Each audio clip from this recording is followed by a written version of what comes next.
kemudian sempit, nggak bisa bergerak badannya, kemudian dia dapat lapangan luas, dia bisa berlari. Transisi dari sempit ke luas itu namanya makhraj. Itu namanya makhraj. Jadi Allah gunakan kalimat ini.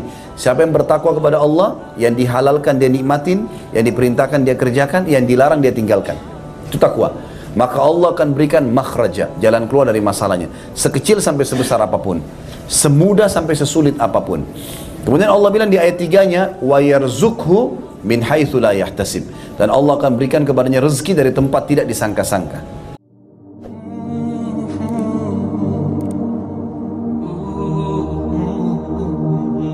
Sampo perempuan tidak pakai hijab, dosa nggak? Dosa. Kita kalau lewat harus ingkar mungkar, ya.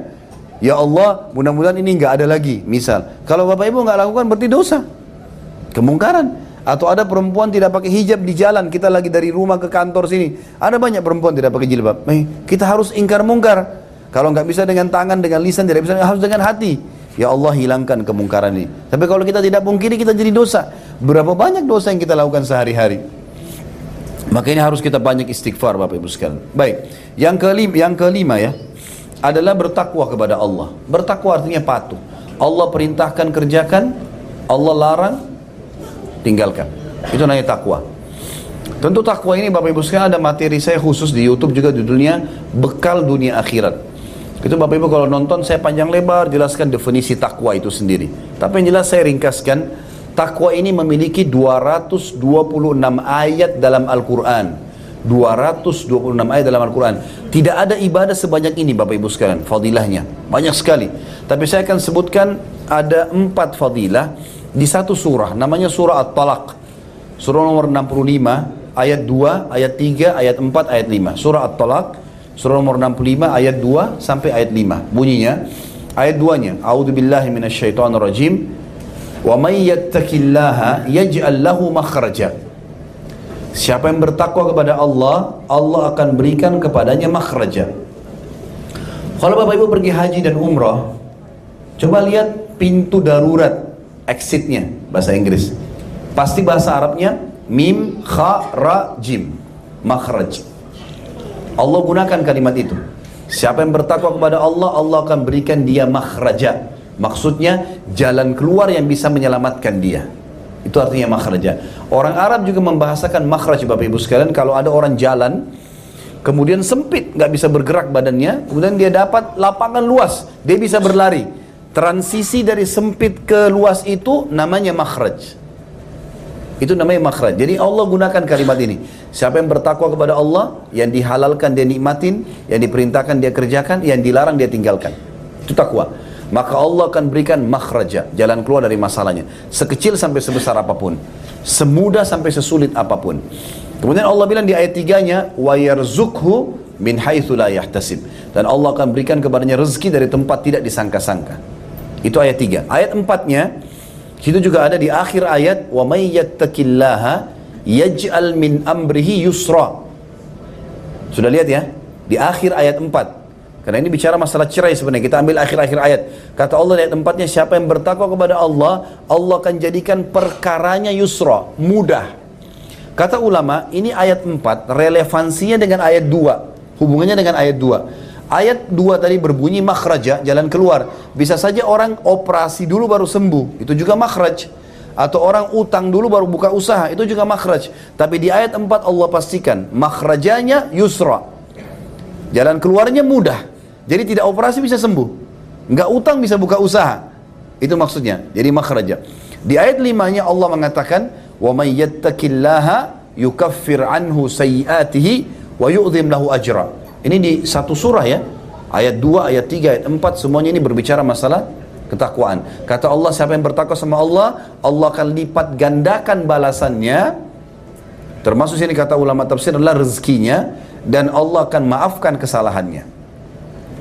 Dalam surah Al-Imran, surah nomor 3, 133 juga Allah berfirman tentang masalah penghuni surga. A'udzubillahi minasyaitonirrajim. Al-Imran 133. Wasari'u ila magfiratin min rabbikum wa jannatin arduhas samawati wal ard uiddat lil muttaqin. Berlomba-lombalah kalian pada pengampunan Tuhan kalian dan kejarlah surga, yang surga itu seluas langit dan bumi, yang hanya dijanjikan untuk orang-orang yang bertakwa. Tapi saksi bahasan kita bertakwa. Jadi Bapak Ibu dihadapkan dengan masalah nih, ini halal atau tidak, gitu lah. Maka nikmat ini halal, yang haram tinggalkan, apapun alasannya. Karena selalu Bapak Ibu sekalian, kalau Allah haramkan sesuatu, Allah siapkan gantinya banyak sekali. Contoh, Allah haramkan babi, nggak boleh makan babi ya. Tapi lihat gantinya, sapi, ayam, kelinci, kuda, kambing, semua ini, semua ikan yang ada di laut halal. Jadi kalau haram itu selalu sedikit, halal itu banyak. Allah haramkan khamr, nggak boleh minum khamr ya. Lihat gantinya susu, madu, sirup, air putih, banyak. Allah haramkan zina, jangan zina ya, sama-sama kebutuhan biologis. Allah ganti dengan nikah. Zina sama nikah bedanya cuma 5 menit. Kalimat akad, gitu kan. Sekarang orang datang kepada wali perempuan, lalu wali perempuan mengatakan, saya nikahkan kamu sama anak saya Fulana binti Fulana dengan mas kawin ini, saya terima nikahnya. Selesai. Ada saksi, ada mahar, ada kalimat akad, sah pernikahannya. Baik, lihat perbedaannya. Orang kalau zina, takut. Masuk kamar hotel ketakutan, takut ketahuan orang. Kalau hamil pun pasangannya, dua-duanya malu, keluarganya malu, anaknya nggak jelas statusnya.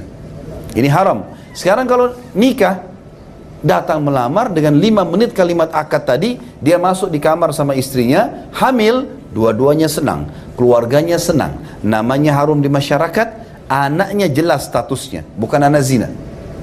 Ini jadi Allah memberikan kita yang halal itu lebih banyak daripada yang haram. Dan selalu begitu. Coba Bapak Ibu selama hidup sekarang, mana lebih banyak, sehat atau sakit? Sehat kan?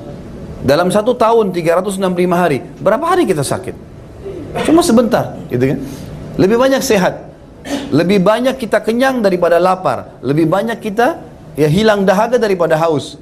Lebih banyak kita fit, full daripada kita capek misalnya. Itu selalu lebih banyak. Itu sudah konsekuensi hukum Allah subhanahu wa ta'ala.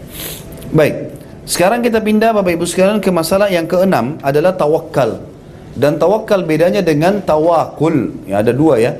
Tawakal artinya mengembalikan perkara setelah berusaha kepada Allah. Jadi setelah berusaha kembalikan kepada Allah. Kalau tawakul belum berusaha kembalikan kepada Allah. Ini yang kedua dilarang, yang pertama dibolehkan. Saya kasih contoh hadis Bukhari. Ada seorang sahabat pernah datang kepada Nabi SAW di masjid. Kemudian beliau bawa untahnya pas tiba depan masjid. Lalu kemudian orang ini tidak mengikat untanya. Dia tidak mengikat. Dia mengatakan tawakkaltu 'ala Allah. Sama kalau kita sekarang punya mobil, kereta ini nggak dikunci. Udah tawakal 'ala Allah gitu. Ini namanya tawakul ya. Ini nggak boleh nih. Maka dia masuk masjid, begitu masuk masjid untanya lari. Dia keluar, kejar untanya. Unta ini binatang yang susah untuk dikejar, Bapak Ibu sekalian.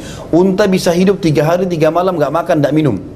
Lari, kencang larinya, nggak bisa didapat. Orang ini kejar sudah nggak dapat untanya. Dia kembali ke masjid, pengajiannya Nabi sudah selesai. Unta hilang, ilmu hilang. Maka dia sedih. Nabi SAW tanya, kenapa kamu? Ya Rasulullah, ceritanya begini. Kata Nabi SAW, kamu salah. Iqilha, ikat dulu untamu, wa tawakkal Allah. Baru kamu tawakal. Jadi ikhtiar dulu. Nggak boleh Bapak Ibu sakit, udah saya bungkus diri, tawakal Allah. Nggak bisa. Ikhtiar, ke dokter, minum obat. Karena sabar itu dalam agama kita, definisinya ini perlu diperbaiki. Saya yakin kita sama-sama di Asia Tenggara ini hampir sama. Ya.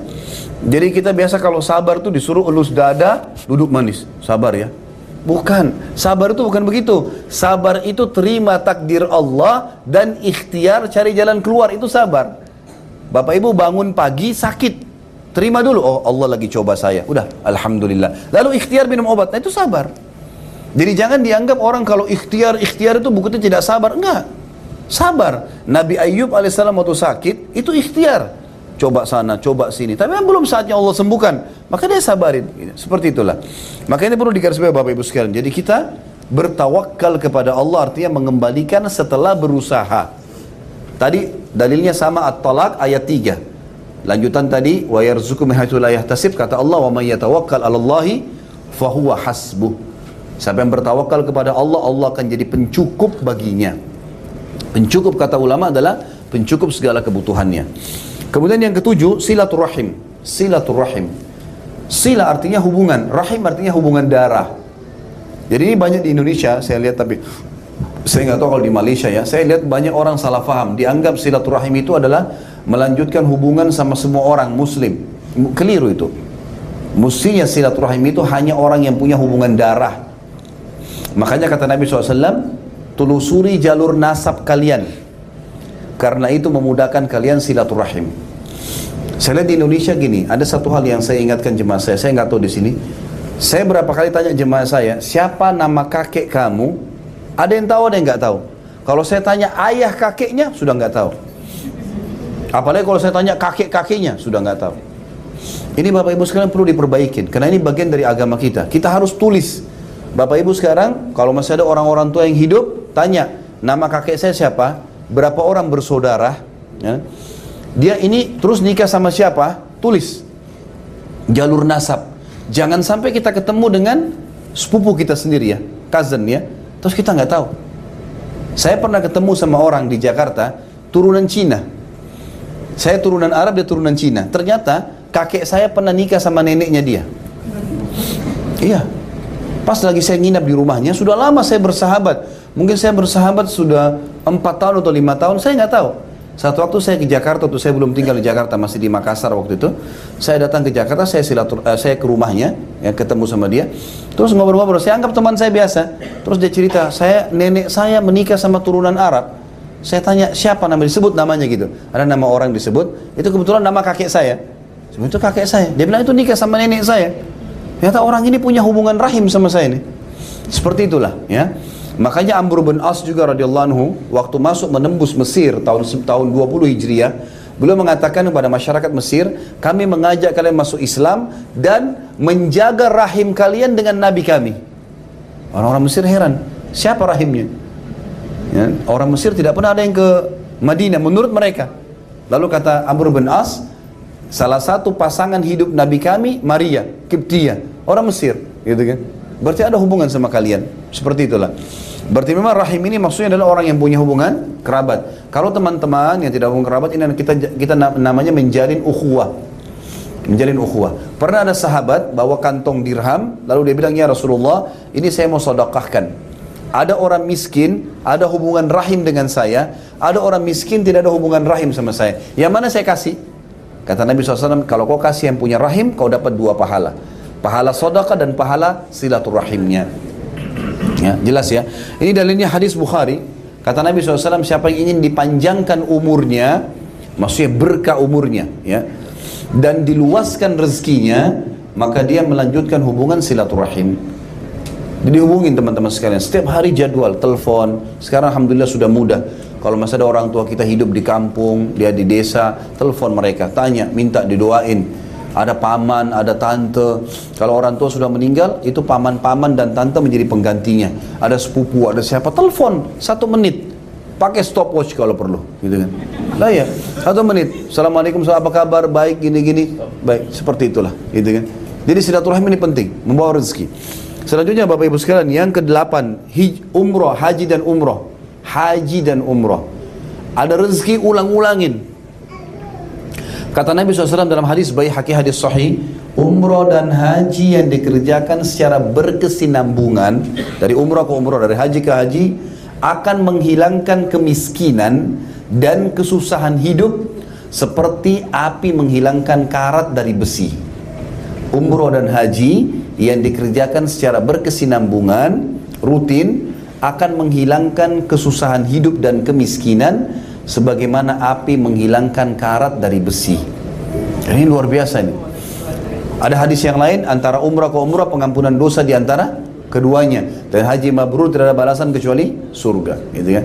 Tentu ini ada bahasan sendiri Bapak Ibu, kalau ikuti di YouTube ada ceramah saya, manasik umrah dan haji bisa dinonton. Saya tidak bisa jelaskan karena waktunya ya. Tapi yang jelas haji dan umrah ini rutin, lakukan. Ada kesempatan. Saya tahu ada satu pengusaha di Jakarta, Masya Allah, luar biasa rezekinya, nggak pernah putus.